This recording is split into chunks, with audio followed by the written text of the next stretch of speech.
აბა თუ იცი, რომელ კონტინენტზეა ამაზონის ჯუნგლები? A. აზია, B. სამხრეთ ამერიკა, G. აფრიკა, D. ავსტრალია.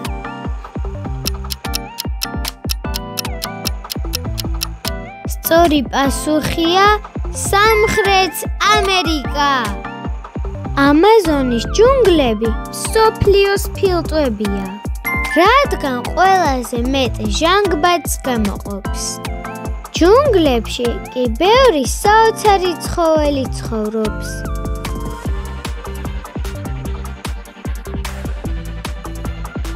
ერთ-ერთი უცნაური და ძალიან იშვიათი ცხოველი, რომელიც ამაზონის ჯუნგლებში ბინადრობს, ვარდისფერი დელფინია.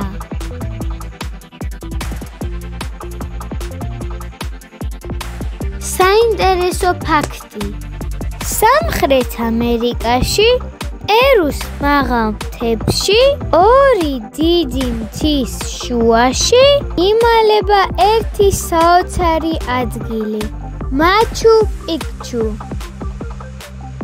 მაჩუ პიქჩუ იმდენად მაღლაა მთებში, რომ ღრუბლებშიც კი შეიძლება აღმოჩნდეს. ყოველ წელს ათასობით ადამიანი ჩადის მის სანახავად. ზოგიერთს იქ შეიძლება ლამაც კი შეხვდეს.